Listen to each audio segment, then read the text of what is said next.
Oduu baay'ee nama gaddisiisuun aartistii Natsaannat Warqinee du'aan addunyaa kanarraa boqote.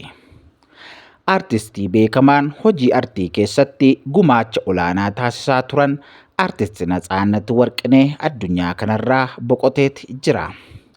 Hojii fiilmii fi tiyaatiraa akkasumas sagantaa televezyiinii irratti qopheessuu fi hojii aartii birootiin kan beekamu aartistii beekamaa fi jaallatamaan Natsaannat Warqinee sababa dhukkubaa yeroo dheeraatiin akka tasaa addunyaa kanarraa boqotee jira.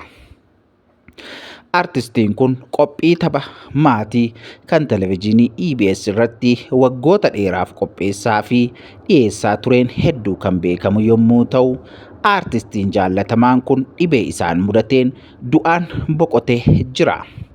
Aartistiin Natsaannat Warqinee bultii kan ijaarrate yoo ta'u, gaa'ila kan qabuu fi abbaa ijoollee 3 akka ta'es odeeffannoon karaa EBS irraa argame ni ibsa. Egaan kun gadda guddaa fi gadda laphee namaa cabsudha.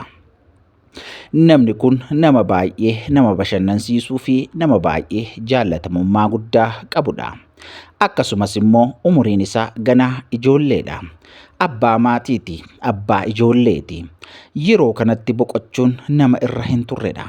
Egaa namni kun akka dhukkubsachaa tures kana dura odeeffamaa ture.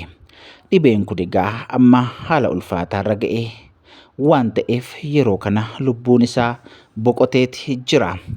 Waaqayyo yeroo boqonnaa gaarii siif kennu jennaani. Maatii isaa, ijoollee isaa, firoottan isaa akkasumas biyya kanaa hundumaaf immoo Waaqayyo jajjabina haa kennu jenna. Egaa homaa wanti godhan hin jiru. Guyyaan Waaqayyoo geenyaan ofirra dabarsuunis hin danda'amu. Erga Waaqayyo jedhee wanti hafus hin jiru. Waaqayyo hunduma keenya haa jajjabeessu. Waaqayyo iddoo boqonnaa gaarii isaaf haa godhu jennaa. Yeroo gaarii qabaadhaa.